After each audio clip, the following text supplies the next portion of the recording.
형제자 여러분 안녕하세요. 오늘은 8월 20일 월요일 영혼 회복과 하나님 나라의 영광이라는 제목으로 누가복음 13장 10절부터 21절까지를 묵상합니다. 10절 예수께서 안식일에 한 회당에서 가르치실 때에 18회 동안이나 귀신 들려 앓으며 꼬부라져 조금도 펴지 못하는 한 여자가 있었더라. 자, 예수님께서 평소와 같이 안식일에 회당에서 가르치신 일을 하셨습니다. 근데 그때 18년 동안 질병으로 인해서 허리를 펴지 못하고 등이 굽은 채 허리를 펴지 못한 채 살아가는 한 여인이 있었습니다.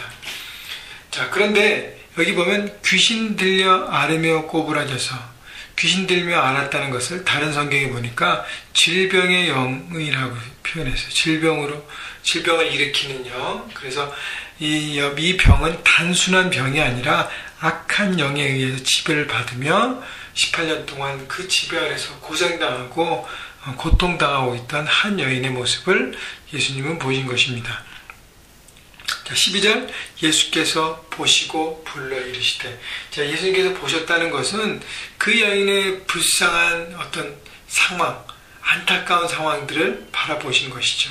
자, 그리고 보셨다는 것은 이 여인의 병은 단순한 병이 아니라 악한 영이, 귀신이 지배하고 있다는 것을 보시고 영적 전쟁을 선포하시고 그를 파하신 것입니다.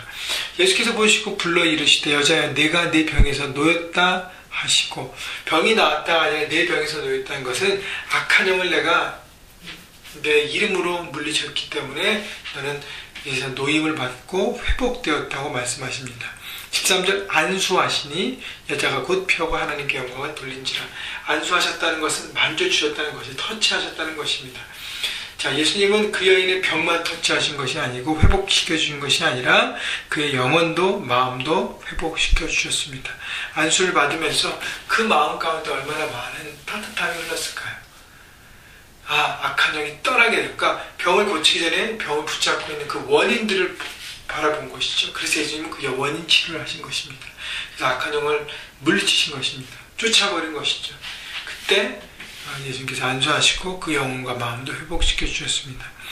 자, 예수님의 전인적인 치료를 우리는 보고 있습니다. 그래서 우리가 예수님 앞에 나오면 어떤 인생의 상처와 아픔도 회복될 수 있음을 믿고 의지하고 나가셔서 주님의 터치를 경험하게 하는 것입니다. 그래서 간구하시고요. 주님께서 내 영혼을 회복시켰을 바라보고 나가시기 바랍니다. 14절 회당장이 예수께서 안식일에 병 고치는 것을 분내어 무리에게 이르시되 일할 날이 엿새가 있으니 그 동안에 와서 고침을 받을 것이요 안식일은 하지 말 것이니라 하고는, 자, 회당장이 예수님께서 안식일에 병을 고치는 것을 보고 화를 냈습니다. 자, 문제는 뭐냐면 이 회당장은 형식에 매여 있는 신앙입니다. 그러니까 안식일에 왜 안식일에 왜 그것이 제정되었는지, 안식일은 사람을 위한 것이에요. 한 사람이 자기 인생의 주인이 돼서 그냥 브레이크 없는 자동차처럼 전진하면서 막 그냥 자기 뜻대로 살아가는 인생이 아니라 하루를 온전히 쉬면서 하나님과의 만남을 갖고 회복하면서 또 일주일을 준비하는 하나님이 주인된 삶을 살라는 것이죠. 그런데 중요한 것은 한 영혼이 28년 동안 고생받고 있는 그 영혼에 대한 불쌍함이 없었습니다. 여러분, 회당장이라고 하면 누구예요? 그 회당을 지키고 있던 리더입니다. 유대인의 리더예요. 리더로서 영혼에 대한 긍휼함이 없다는 것은 치명적인 문제입니다. 자기 자신을 지키려고만 하는 것이죠. 또 영적인 눈이 없어요. 이 악한 영의 지배를 받고 있던 한 여인을 바라보지 못한 것입니다. 자, 여러분, 악한 영이 지배하고 있는데 안식이 중요합니까? 그 어떤 날이 중요합니까? 그 영을 회복시키는 것이 더 중요한 것이죠.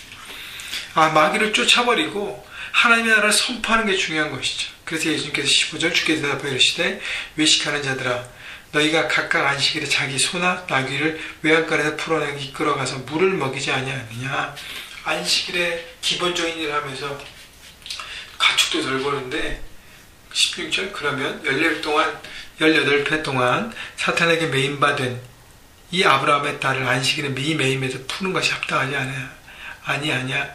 영적인 눈으로 바라보고 이 영혼의 불쌍함, 또 악한 악한 영, 사단에 의해서 지배받는 것을 하나님께서 물리치는 것이, 회복해 하시는 것이 얼마나 중요한지를 말씀하십니다. 17절 예수께서 이 말씀을 하심에 모든 반대하는 자들은 부끄러워하고 온 무리는 그가 하시는 모든 영광스러운 일을 기뻐하느니라. 여러분, 하나님 말씀 앞에 부끄럽지 않는 삶을 살아야 하는 것이죠. 그래서 내 어떤 이권, 내 권리를 지킨 것에 집중하는 것이 아니라 말씀의 진정한 의미가 무엇인지, 말씀이 누굴 위해서 우리에게 전파되는지, 선포되는지를 바라보고 하나님의 말씀 앞에 서야 되고요. 거기에 충돌되는 모든 사람들에 대해서 대항하지 않고 영적 전쟁을 선포하면서 기도하시고요. 또 주님이 주시는 지혜로 예수님처럼 이렇게 승리하셔야 할 것입니다. 그래서 여러분 매일매일 말씀 묵상하면서 주님의 지혜를 구하십시오. 말씀의 그 뜻을 품으십시오. 그때 삶 현장에서 하나님의 나라를 이뤄갈 수 있는 것입니다. 18절 그러므로 예수께서 이르시되 하나님의 나라가 무엇과 같을까? 내가 무엇으로 비교할까? 마치 사람이 자기 채소밭에 갖다 심은 겨자씨 하나 같으니 자라 나무가 되어 공중의 새들이 그 가지에 깃들였느니라. 자, 하나님 나라를 두 가지로 비유하는데 하나는 겨자씨고 20절 하나는 누룩입니다. 자, 하나님 나라는 겨자씨처럼 작게 말씀으로 선포되었지만 그것이 성장하는 것이죠. 그리고 큰 나무로 이루어지는 것입니다. 그래서 큰 나무를 통해서 공중의 새들이 그 가지에 깃들려면 어떻게 돼요? 나무가 커야 되고 거기에 쉼과 회복이 있는 것입니다. 여러분, 여러분의 가정과 여러분의 직장과 여러분의 학업 그것 가운데 하나님 나라를 이루어가기 위해, 삶 현장을 이루어가기 위해서 먼저 말씀의 작은 씨앗들을 심어야 합니다. 그리고 그 말씀을 잘할 수 있도록 말씀 가운데 여러분 계속적으로 매일매일 실천하는 삶을 살아야 합니다. 그러면서요, 하나님 나라가 확장되고 성장해야 하는 것이죠. 매일매일. 그리고 난 다음에 그것이 하나님 나라가 되어갈 때는 다른 사람, 잃어버린 영혼을 포함해서 다른 사람에게 쉼과 그늘과 안식이 될 수 있는 그런 큰 나무로 성장해야 할 것입니다. 여러분이 만든 가정은 이렇게 일으켜 주시고요. 여러분의 가정 일터도 직장도 그렇게 비즈니스도 만들어 주시고, 그래서 더 많은 사람이 일하게 하면서 그 안에서 회복하고 쉼을 얻을 수 있도록 하나님의 교회, 우리 형제교회가 그렇게 되어야 될 것입니다. 우리 함께 기도하며 함께 나아가십시다. 또 하나는 누룩과 같은 건데, 누룩은요, 처음에는 안 보이지만 모든 걸 변화시켜서 부풀게 하고 빵이 되게 하는 것입니다. 변화시키는 능력. 그래서 그 삶 현장에서 변화시키는, 하나님 말씀으로 변화되는 현장을 만들어야 할 것입니다. 여러분 또 일주일 달려가시는데 오늘도 아침부터 푹 찌고 있습니다. 여러분 그럼에도 불구하고 여러분의 삶 현장에서 승리하시고 말씀으로 돌파하시고, 여러분 사람이 얼마나 소중한지를 바라보고요. 그 영혼이 하나님 안에 있는가 아니면 악한 영의 지배를 받고 있는 어둠에 있는가를 바라보시고 영적 전쟁을 선포하시고 기도하시고, 오늘도 그 영혼을 빛으로 인도하는 하나님의 놀라운 사람들로 하나님 나라를 이루시는 모두가 되시기를 주님의 이름으로 축원합니다.